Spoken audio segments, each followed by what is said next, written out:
मनरेगा क्या थी? मनरेगा महात्मा गांधी रोजगार गारंटी स्कीम थी और ये हर व्यक्ति को इस देश में रोजगार की गारंटी देती थी कि कोई भी व्यक्ति भूखा पेट नहीं सोएगा, उसको रोजगार मिलेगा, हर हाथ काम होगा। और भाजपा की सरकार ये अधिकार आपसे छीनना चाहती है।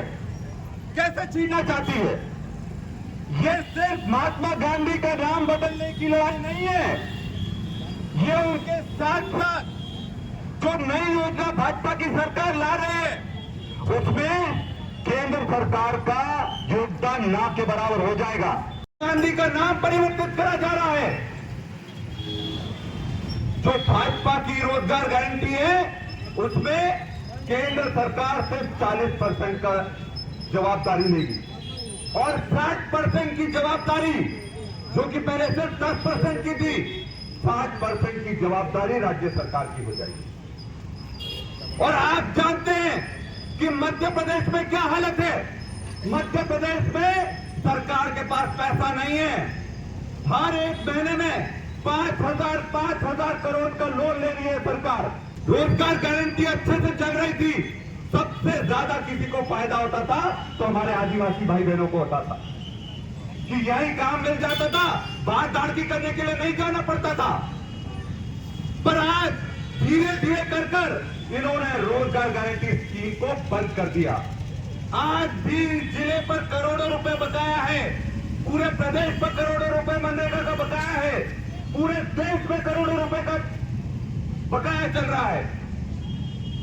पर मैं भाजपा के लोगों को यह कहना चाहता हूं कि नाथूराम गोडसे महात्मा गांधी का नाम नहीं मिटा पाया तो तुम लोग किस खेत की मूली हो।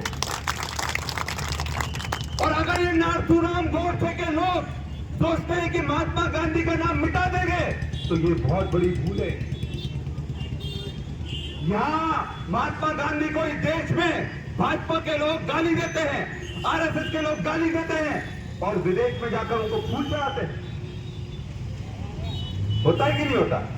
विदेश में अगर जाते हैं तो सबसे पहले किसके शरण में जाते हैं? महात्मा गांधी जी के शरण में जाते हैं। मतलब इन लोगों को शर्म भी नहीं है, यहां इनके लोग गाली दे रहे हैं और बाहर जाकर अपनी वाहवाही करनी हो तो प्रधानमंत्री जी और बड़े बड़े भाजपा के नेता उनको फूल चढ़ा रहे हैं।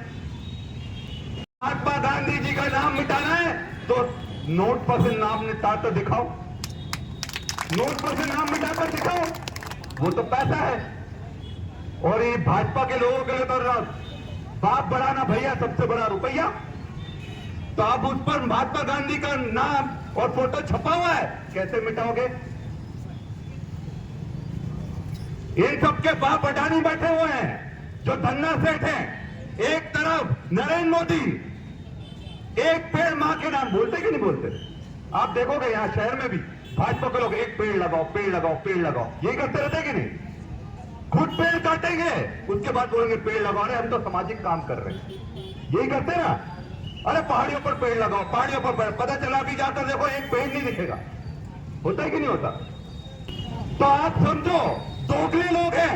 अब कोई भी भाजपा का व्यक्ति बोले पेड़ लगाओ तो उनको बोलना जो 6 लाख पेड़ सिंगरौली में कट रहे हैं उसको रोक कर दिखाओ। सिंगरौली हमारे मध्य प्रदेश का हिस्सा है कि नहीं है? मध्य प्रदेश का हिस्सा है कि नहीं? तो मध्य प्रदेश में 6 लाख पेड़ काट रहे हैं और ये जब मैंने विधानसभा में पूछा तो ये सरकार ने जवाब दिया है और वहां जाकर देखा तो कुल मिलाकर 20 से 25 लाख पेड़ कट रहे हैं। आप क्या देते हैं?